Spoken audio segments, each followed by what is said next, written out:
It has taken me 26 years to have the ability and the humility to understand the truths that I'm about to share with you right now. I'll be 37 years old this year, and if I would have truly grasped some of these things that I'm about to share with you, my entire life would have been different. I'm very content with where my life ended up, and I'm grateful, but I think I would have saved myself a lot of pain and agony had I understood the handful of things I'm going to share with you. Any single one of these topics I could honestly make an entire video series on, but I'm going to try to be as thorough as I possibly can in this short amount of time. The first thing that I wish I understood when I was young is that you do not have to overthink your goals, especially early on in life. I had an unbelievable amount of analysis paralysis, and at the end of the day, it was just fear of failure. But setting some kind of loose goal that gives you even the slightest tinge of excitement and enthusiasm is all you need. It is the momentum and the movement itself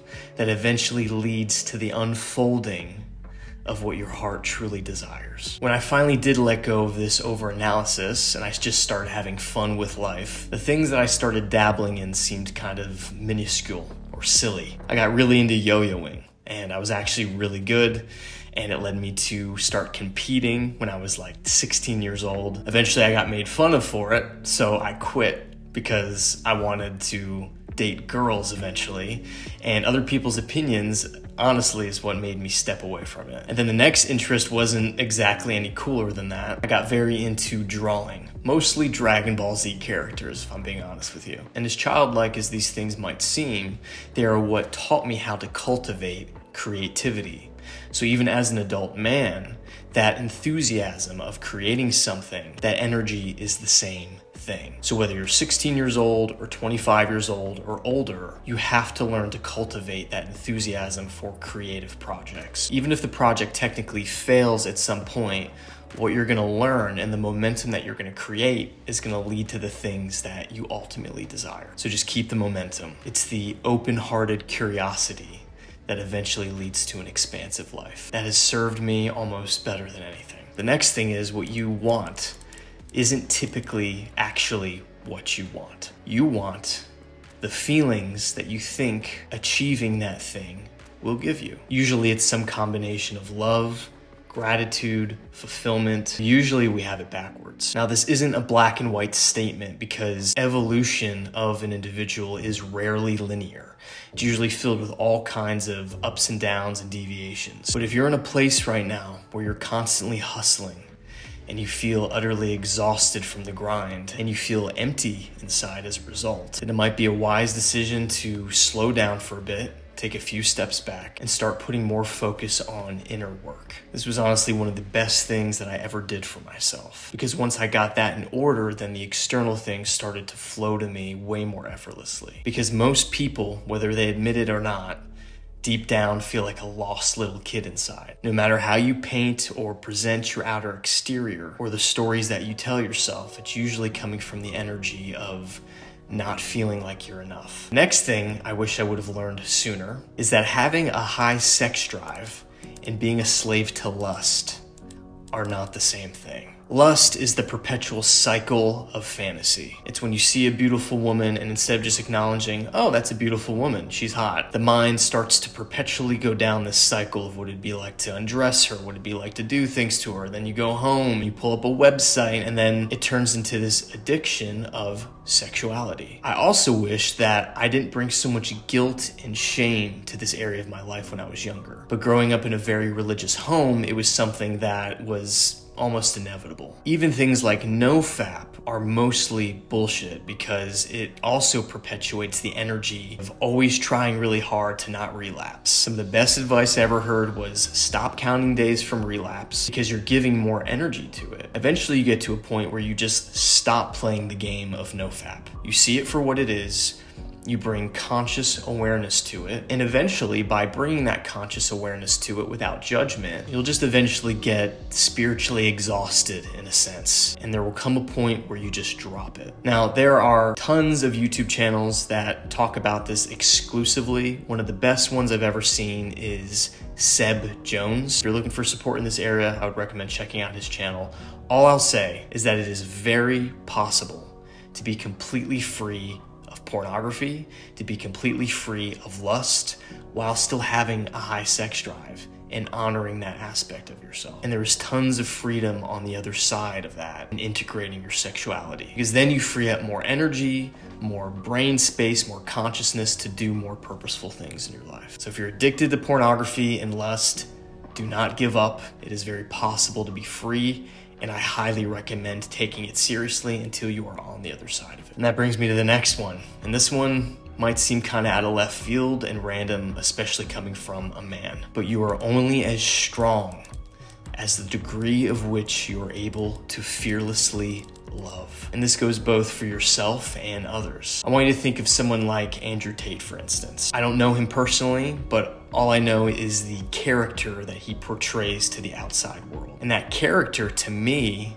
is the embodiment of the wounded masculine. Having to make it clear that you're better than everyone else, that you're stronger than everyone else, that you're smarter than everyone else. Now, it's okay to know your power, but there's a different energy between love and separation. Separation means I'm this individual who's better than everyone else. And love comes from a place of, I know my power and I want to show you your power. You come from an energy of the collective. This is going to sound like a really weird comparison, but imagine Mufasa from The Lion King. I just pulled that out of my ass. When you were a little kid, you watched The Lion King. Mufasa was the embodiment of strength. He was a king, but his whole concern was always about the collective. He was always worried about the other animals, his family, and this never took away from his power. If anything, it made him even more powerful. You will always know that you're moving from a place of ego when you are perpetuating the energy of separateness. Everyone's out there, everyone's weird, everyone's this, but I have the answers. The next stage in human evolution is to acknowledge that everything is truly connected and having a reverence for that. I heard a quote recently that everything exists in relationship. In order to walk, you need your legs. Those legs need the ground beneath your feet. In order to breathe, you need the air molecules. In order for the air molecules to exist, there has to be an atmosphere that contains everything. In order for you to watch this video right now, you have to have the device in your hand and YouTube, and I need to have this camera that I can record into. Everywhere you look in this reality is the law of oneness, and oneness is ultimately love. So if you're living in a state of perceived separation, you're actually not living in what is true reality, because true reality is oneness,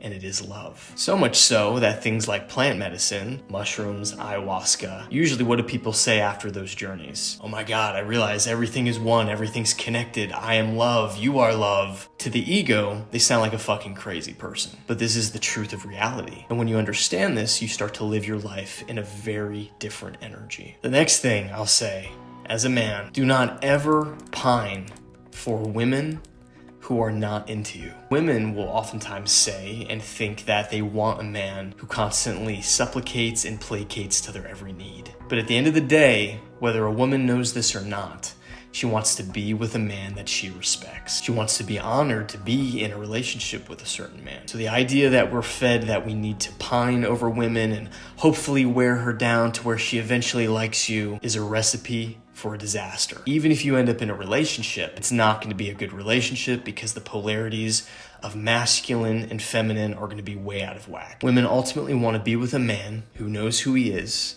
and does not need the validation of others to continually move forward towards what his purpose is. I hear a lot of men complaining about how flaky women are, how inconsistent they are. The reality of it is, when a woman is truly into you, she will not risk displaying these behaviors because she doesn't want to screw up the opportunity of potentially being with you. So with dating as a whole, I would just recommend staying in your lane, continue to make personal growth mentally, physically, and most importantly, spiritually your main priority. And when dating, be very conscious about displaying your true, authentic self, your interests, your values, what's important to you, and let the women who can't see your true essence and can't see your heart, let them go. Let them fall off. There's a saying that has served me well over the years, and that is, people's rejection is oftentimes God's protection. So be very open-handed with dating. And if a woman isn't giving you the time of day, move on immediately. The next thing I want to touch on that I could honestly make an entire video series out of is that money is not inherently bad or evil. It is a neutral force, just like the internet. An individual can use the internet to make low consciousness content, to create pornography, to create mindless entertainment that doesn't help anybody and just puts them in a lower energetic state. Similarly, money is just an extension of the individual who is wielding it. Spending money isn't bad. Making money isn't bad. Its effects are going to be directly related to the human being that it's attached to. And people tend to really project when it comes to money. There are so many people, there's so many comments. I don't typically engage with them, but in the comments, people will typically call you a scammer for selling something, say that you have bad intentions, all these things, yet these very same people oftentimes work for companies selling a product that they do not care about for money. This is much more the definition of selling your soul than somebody who is creating a product that they believe in, infusing it with love and good intention, and presenting it to the world so people can use their free will to purchase it if they need to. Usually the most successful people that I know, they're the most giving people that I know as well. There's this fallacy going around that you can't be a spiritual and conscious person while having money. Some of the most spiritual and conscious people that I know, who are very authentic, very loving to the people they interact with, are millionaires. And guess what? Most of what they give to the world, they give it for free. And then there's like a tiny fraction of their audience who wants to go deeper with them, maybe wants to work with them, who invest financially to pay for what they're offering. But these aren't scammers. A scam, by its very definition, is someone who claims to offer you a certain product and then does the bait and switch and offers something completely different or doesn't deliver anything at all. That is a scammer. When I was young, I used to project my relationship with money on everyone else around me. And I had the same level of understanding that a lot of these other people do. As soon as I saw someone selling someone, my brain would immediately go to judgment. I'd be like, oh, they're a scammer. They're not authentic anymore. This is the furthest thing from the truth. An author that changed my life drastically, that I'm very grateful for, is Eckhart Tolle. I stumbled upon his work probably 12 years ago now. I've purchased his books, I've listened to his lectures, and it has genuinely made my life better. And guess what? I think his net worth is like $80 million. And when I hear that, that actually makes me glad, because the value that he is offering the world and contributing to the evolution of humanity is so much more valuable than what money can even convey. Now, there is that saying that it is easier for a camel to fit through the eye of a needle than a rich man to enter into the kingdom of heaven. And here's how I interpret that. There are a lot of very wealthy men and individuals out there who are absolutely miserable. They are clinging to their wealth. They are clinging to greed as if their life depends on it, because they don't know that true value lies from within, and it lies from the love that you give. Until they realize this, they're going to be miserable. They're going to be living in hell. But once they're able to make the correlation that money isn't the thing that leads to fulfillment and isn't the thing that leads to peace, then you can actually enjoy both aspects in a healthy way. And if all your money disappeared, guess what?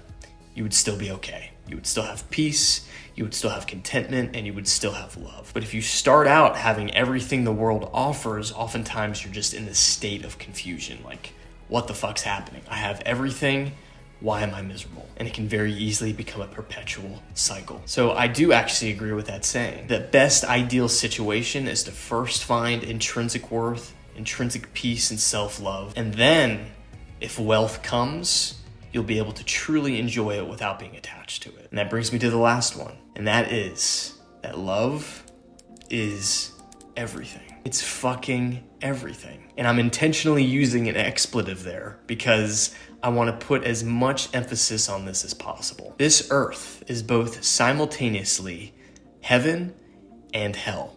And you can see it when you look around. You see people who are living in a state of peace, a state of bliss, a state of love. And you're like, what the hell is wrong with them? Why are they so happy? And then you see people on the opposite end who are literally living in a state of hell. You can see this a lot of times in drug addicts. You can see the degradation of both their mind and their body. I was honestly living in the energy of separation and ego for most of my life, and it was really painful. I had an endless amount of resentment and unforgiveness. Resentment is a poison that is disguised as a superpower. It's that mentality of, I'm gonna show this person by being successful. fuck them, I'm gonna achieve this and then they'll realize my worth. You can reach goals that way, but when you get there, the hell doesn't actually stop. I was forced into this realization when I went through a season of involuntary solitude. All in the same year, I spent Christmas, my birthday, Thanksgiving alone in my house. And when I was in that season of solitude, I started to really explore the inner voices within my head. And I realized that I was a tyrant to myself. Self-loathing, self-hatred, resentment towards myself and the decisions that I had made. And it brought me to a place where I started to eventually challenge that voice. And on the other side of that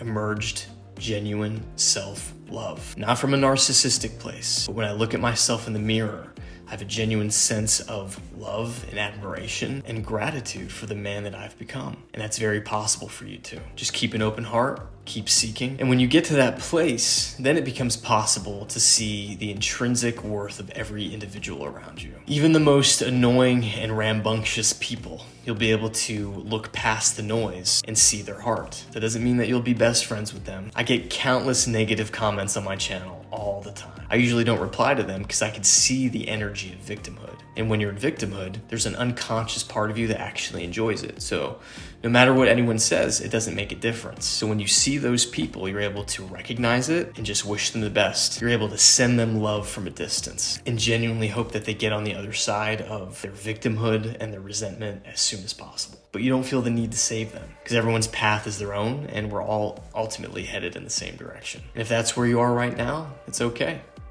It does not change the fact that you are loved and you matter and you've barely scratched the surface of what you're capable of. One final thing I want to mention on this video is that I do offer coaching and mentoring. If that's something that you're interested in, if you think that that's something that you would benefit from and you want to invest in, then there's a link in the description. There's also the Conscious Men community. It is a paid community where other like-minded men can get in there. We do 2 group calls a week. There's a lot of incredible guys in there, and I love the conversations that we have every week. I hope this video helps you. I hope that you feel seen. Watch this video next if you'd like, and I'll talk to you soon.